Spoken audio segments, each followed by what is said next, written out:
You want to know how to make a man obsessed with you, chase you, and focus only on you, deleting all the other women from his phone? Now, if you're interested in this, I need you to use this method ethically because it is so powerful that you can start getting people to break their hearts over you. Now, if you promise to use this ethically, I'll teach it. Okay, you're still here? Let's get into it. All right, so male commitment is broken down into two main stages. First, we need to generate attraction. And you might be thinking, oh, just become hot? Oh, duh. No, it's more than just physical beauty. Physical beauty is one aspect of the spectrum, but beauty, truthfully, is easy to come by. So what guys actually commit to is spiritual and emotional beauty. So let's talk a little bit about this. Let me clear off my board. And if you're just listening to this in your pocket, I would try to speak very auditorily, and that way you do not have to be wholly dependent on my drawings. So let's get into number one, attraction. So we'll get into the attraction formula. And I apologize, my handwriting is not the best. So first things first is we need to talk about mystery. So mystery is one of the parts. So let's get into mystery, and I'll segment my board. Let's get into mystery itself. So what is mystery? This is, he doesn't know everything about you. He knows you have a life, but you ask him a lot of questions on the date, and he's going to be curious because he doesn't actually know that much about you. Now, I know some women in the comments will be like, I go on these dates, and these guys never ask me anything about me. So those guys, we probably need to filter them out. They're not going to be good candidates for long term. But ultimately on a date, the more you ask questions, the more you have the frame of the question asker, the more you're going to learn about this guy, and you're going to figure out whether he actually deserves a place in your life and whether you should use this attraction technique on him. So mystery is super, super important. Let's say he asks you a question like, how's your day? You know, you could put a low vibrational, a low energy response out there, be like, oh, it was so horrible, my work, and I didn't fit into my clothes, I didn't know what to wear, and I got splashed by a puddle.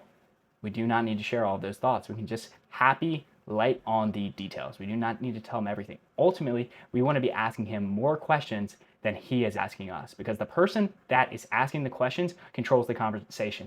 Think about, and I don't think this is the best analogy, but think about a police interrogation. Who's asking the question? The criminal or the police? Obviously the police are. They are controlling the frame of the question, and they'll get a lot more information. So mystery is really big. And this doesn't mean be mysterious for forever, right? If he asks you a question, you can answer it honestly, but you don't need to give him every single piece, because this plays a lot into scarcity principle. And this is a principle in marketing. Let's imagine we have a handbag. You know, I'm going to draw a nice little handbag here.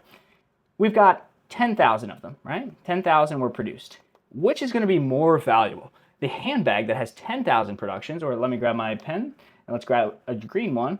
Very similar type of fabric, maybe a different logo, but they only made 2 of them.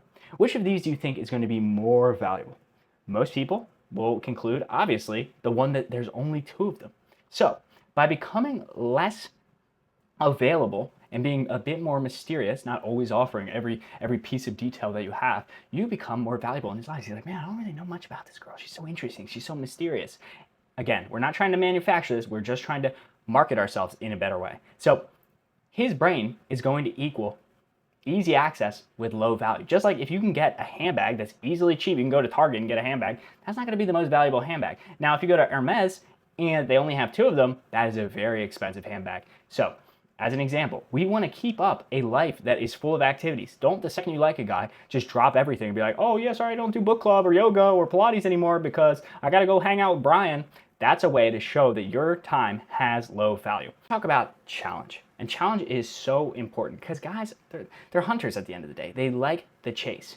And one thing we need to understand is guys do not like things that feel easy. And this is one reason we talk about extending the intimacy timeline. Because a man doesn't want to come away from an experience and be like, huh, that was easy. I wonder how many other guys did that. They want to feel like you are scarce, just like we talked about before, and they want to feel like you're a challenge. Not in the sense that like men love difficult women, but to an extent they actually do, because it shows your scarcity. It shows that you have very high standards for yourself. You have very high boundaries. A woman that he can just push around is not going to be that attractive because it shows she doesn't have a ton of confidence. So he wants to feel like you're difficult to get. Not in the sense that you yourself are a difficult person to be around, but that attaining you is an absolute prize. We have to position you as the prize. Because a man that wants you and really values you will go through. He will schedule dates.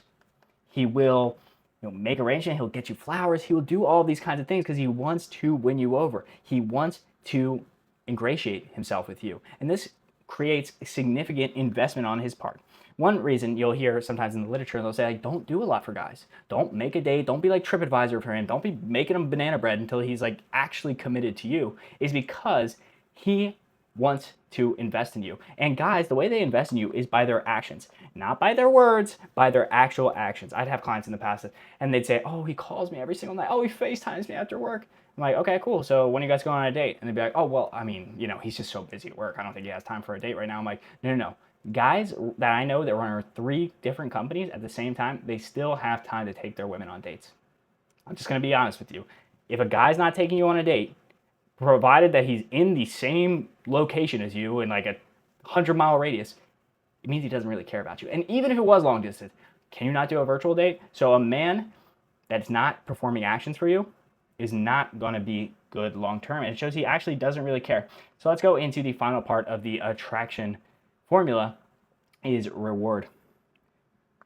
Reward. Actually, let me double back real quick to challenge, because this is something so important, is to be hyper vigilant of the energy. And many women, they already are. So they'll see like, oh, is he putting in 50% energy?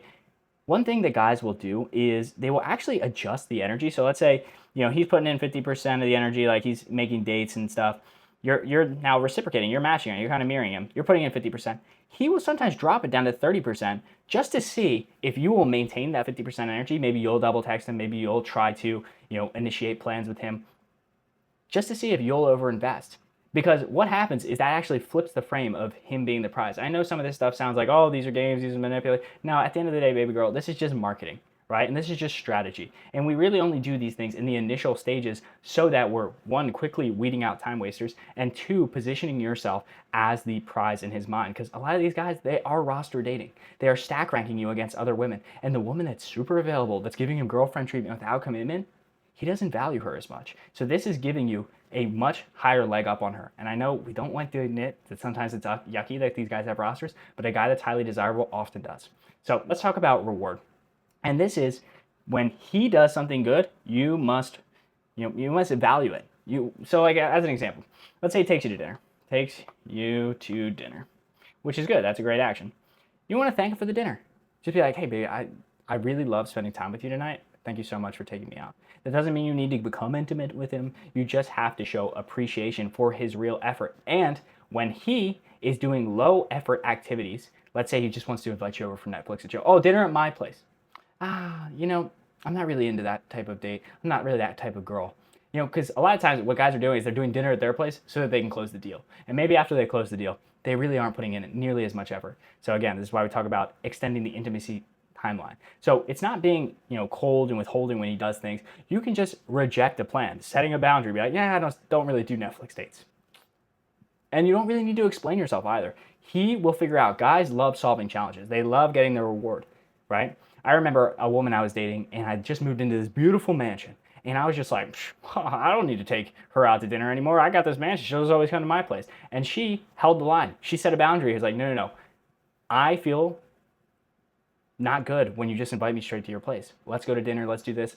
Boom. Message received. Guy solved problem. Fixed it immediately. All right, so let's get into stage 2, and this is getting to the commitment. So we've laid the attraction down.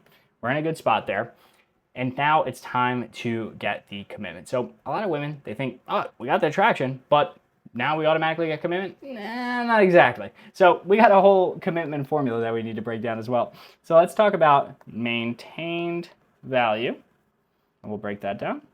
And then we'll get into the other 4 parts. So let's talk about maintained value. I'm just going to call it MV because we're going to be slick and fast here.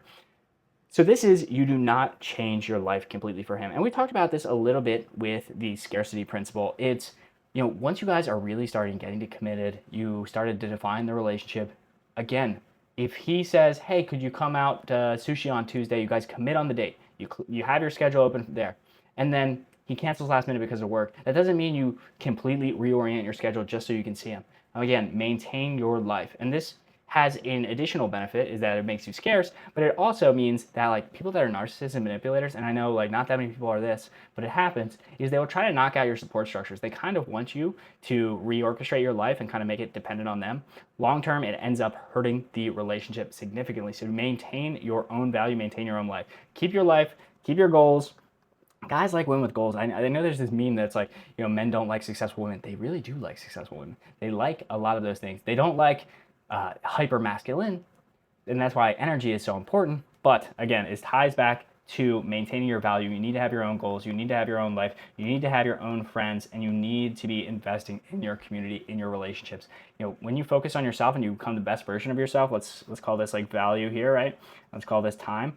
When you're constantly improving, you become much more attractive to him. Whereas a lot of people, what they'll do is actually, I should have drawn that in the middle, is they'll actually start dipping in value because they'll stop going to the gym. They'll start prioritizing his life way more than theirs. And it just becomes a self-fulfilling prophecy that he's like, yeah, she's not really the type of girl that I fell in love with initially. All right, so let's then talk about emotional safety. And this one is so, so important. Let's talk about emotional safety. All right, this is going to be a big section. I'm running out of screen real estate here. So he needs to be able to feel authentic without judgment and know that you will not significantly judge him. If you guys have been to therapy, which I know you have, is he needs to feel like you are not in a judgment place. There might be certain things he likes to do.